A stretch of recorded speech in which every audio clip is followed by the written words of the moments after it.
കൃഷി. ഞങ്ങൾ പറഞ്ഞത് കുറഞ്ഞ ഭൂമിയിൽ നിന്ന് പരമാവധി ആദായം ഉറപ്പിക്കുന്ന രീതിയാണ് സംയോജിത കൃഷി. അതിൽ കാർഷിക വിളകൾക്കൊപ്പം പോഷകത്തോട്ടം, അതുപോലെ പച്ചക്കറി തോട്ടം, താറാവ്, കോഴി, മത്സ്യകൃഷി, തേനീച്ച കൃഷി എന്നിവയെല്ലാം ഉൾപ്പെടും. നിങ്ങൾക്കറിയാമല്ലോ, പല പല കാലാവസ്ഥയുള്ള പ്രദേശങ്ങളാണ് നമുക്കുള്ളത്. എന്നിവയെല്ലാം അടിസ്ഥാനപ്പെടുത്തി സംയോജക കൃഷി രീതികൾ അതത് പ്രദേശങ്ങൾക്ക് അനുയോജ്യമായ രീതിയിൽ തയ്യാറാക്കണം. നമുക്കറിയാം, കീടനാശിനികളുടെ ഉപയോഗം മൂലം മണ്ണിന്റെ വളക്കൂറ് തന്നെ നഷ്ടപ്പെടും. അതുപോലെ ചെടിയുടെ വളർച്ചയ്ക്ക് സഹായിക്കുന്ന സൂക്ഷ്മജീവികൾ കീടനാശിനിയുടെ ഉപയോഗം മൂലം നശിക്കുന്നു. ഇത് മണ്ണിനെയും കാലാവസ്ഥയെയും ബാധിക്കുന്നു.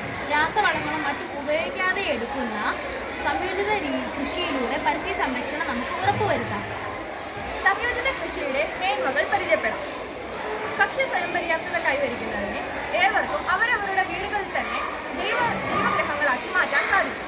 കുറഞ്ഞ ഭൂമിയിൽ ഒത്തിരി വരുമാനം ഉണ്ടാക്കാം. പരിസ്ഥിതി മലിനീകരണം കുറയ്ക്കാൻ സാധിക്കുന്നു. മണ്ണിന്റെ ഘടനയും ഫലപുഷ്ടതയും കൂട്ടാം.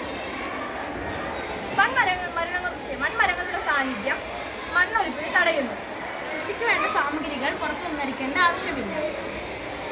വൻമരങ്ങളിൽ താമസിക്കുന്ന പക്ഷിമൃഗാദികളുടെ അവശിഷ്ടങ്ങളും ഇലകളും ചേർന്ന് മണ്ണിലെ ജൈവ കാർബണേറ്റിന്റെ അളവ് കൂട്ടുന്നു.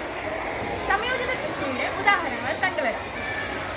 നെൽകൃഷിയിൽ നിന്നും കിട്ടുന്ന കച്ചികൾ കന്നുകാലികൾക്ക് ഭക്ഷിക്കാൻ കൊടുക്കാം. അവയിൽ നിന്നും വരുന്ന ചാണകം നമുക്ക് ചെടികൾക്ക് ആവശ്യമായ വളങ്ങളായി ഉപയോഗിക്കാൻ പറ്റും.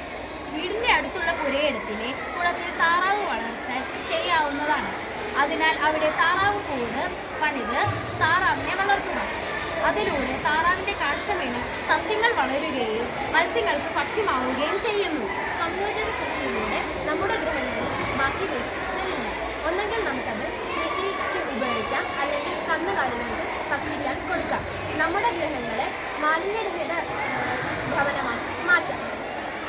ജൈവ കീടനാശിനികൾ ഉപയോഗിക്കുന്നതിനാൽ മണ്ണ് ഫലപുഷ്ടമായി നിൽക്കുന്നു. തന്മൂലം ചെടികളും നമ്മൾ മനുഷ്യരും ആരോഗ്യവാന്മാരായി തീരുന്നു. നന്ദി.